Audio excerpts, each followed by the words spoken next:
Isis, Shalom, Assalamu alaikum, wa alaikum salam. See that?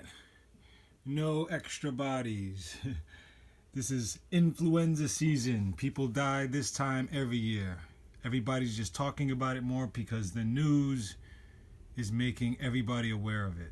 That is all that's happening. Placebo effect, and they're all falling for it.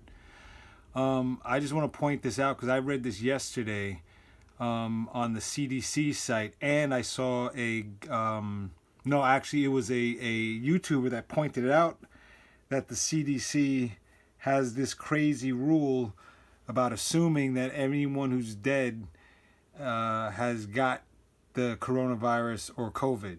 Mind you, people keep in mind that a coroner's report takes a long time. It takes more than overnight.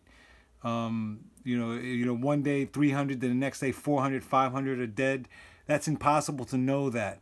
But if it is happening like that, and if it is being recorded that way, it's because the CDC is telling the doctors all across the country to label any death as the cause of death being COVID-19. Now listen to what this doctor. I looked her up.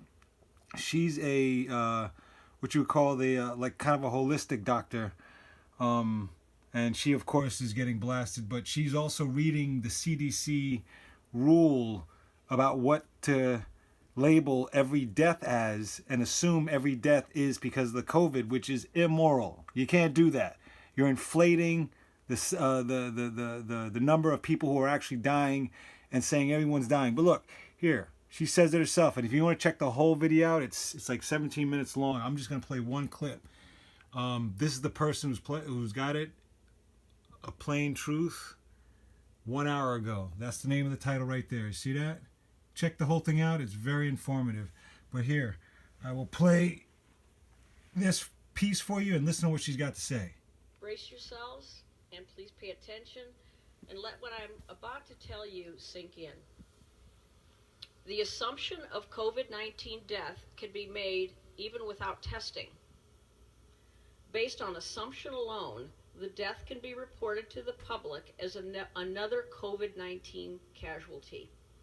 The March 24th, 2020 National Vital Statistics System memo states, and I quote, "The rules for coding and selection of the underlying cause of death are expected to result in COVID-19 being the underlying cause more often than not." End of quote. The CDC report of cases in the U.S. memo from yesterday states the death numbers are preliminary and have not been confirmed. Have not been confirmed. The results are preliminary and have not been confirmed. End of quote. It's from the CDC website. CDC website. Here's a quote even more laden with meaning. Stephen Schwartz, National Director of the Division of Vital Statistics, says in answer to the question as stated in the organization's COVID-19 alert, quote, "Should COVID-19 be reported on the death certificate only with a confirmed test?"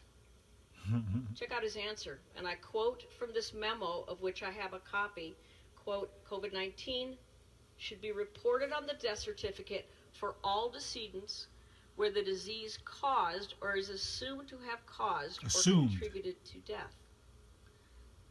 Certifiers should include as much detail as possible based on their knowledge of the case, medical records, laboratory testing, etc."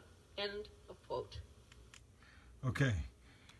Check out the whole thing if you want, but basically what the CDC is telling the doctors to do all around the country is to lie. All right? That's what they're telling them to do. And they're doing it. And you know why? Because they get paid very well. All right? And they don't want to lose their Netflix couch. All right? So, yeah, that's what we're dealing with right there.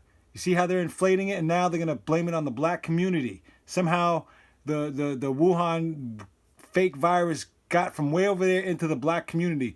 Let me tell you something. I traveled for 3.5 years. I was in Ethiopia. I was in Africa. Both in Egypt and Ethiopia. I was in India. And the one thing I did not meet on my travels was black people. I was the only black person ever traveled. All I was meeting was white people, white people, white people. So that's funny that they should think that some virus came to a black community like that, when in fact, if the virus did exist like that, it would come to the white community because they mostly travel more than we do. And I'm not talking from someone else's opinion. That's my experience. I traveled to a lot of places and I did not come across any black people other than being in Africa, in the place where there are essentially black people where they live. But as far as traveling, even when I was going from Ethiopia to India, there were more Indians on the plane. I don't recall any black people on the plane, actually. There were Indians from Ethiopia going to India. And I was the only black person, well, considered black person on the plane. Anyway, do your homework, folks. They're tricking us. Forced vaccinations are coming if we don't get it right.